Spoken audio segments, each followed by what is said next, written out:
I'm okay, I'm fine. Kincana, kincana, teng neng neng neng neng. Ku menahan rasa sakit, rasa sakit. Few moments later.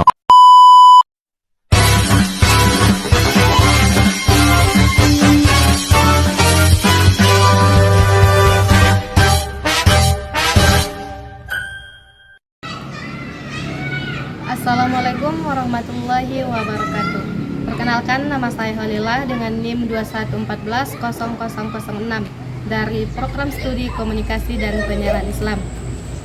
Di sini saya akan mereview sebuah film dokumenter dengan judul Tanah Moyangku. Film dokumenter Tanah Moyangku ini dirilis pada tahun 2019 yang disutradarai oleh Edi Purwanto.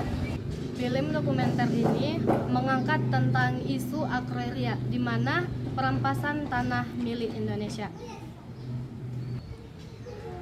Film dokumenter ini mengeksplorasi bagaimana masyarakat kehilangan tanah leluhurnya akibat kebijakan pembangunan.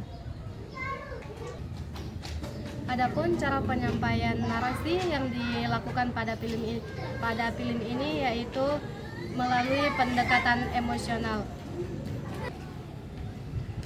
Dalam film ini, media massa sangat memiliki peran penting dalam mempengaruhi konflik pada film Tanah Moyangku ini. Dampaknya bisa bersifat positif maupun negatif, tergantung bagaimana media menggunakannya. Adapun hubungan film ini dengan teori komunikasi massa, yang pertama yaitu teori agenda setting, di mana dalam teori agenda setting ini masyarakat bisa memiliki kekuatan untuk menentukan isu apa saja yang diperoleh dari film tersebut. Yang kedua yaitu teori framing. Dalam teori framing ini masyarakat bisa memilih maupun menentukan terkait isu yang ada di dalamnya. Dan yang ketiga yaitu teori user and gratification.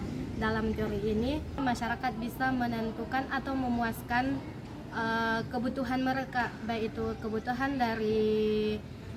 kebutuhan seperti informasi dan edukasi.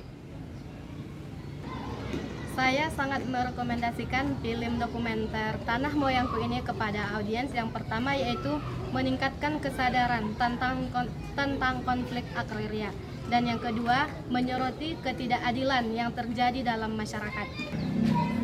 Adapun yang ketiga yaitu menghargai pelestarian budaya di lingkungan. Sekian dari saya. Wassalamualaikum warahmatullahi wabarakatuh.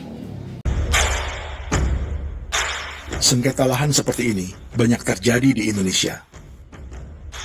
Dalam 10 tahun terakhir, setidaknya terjadi 2.700 kasus sengketa tanah, atau rata-rata 270 kasus per tahun.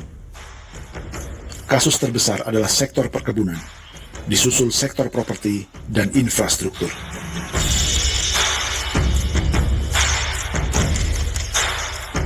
Konflik ini menyangkut nasib 1,7 juta rumah tangga dan tanah seluas hampir 6 juta hektar.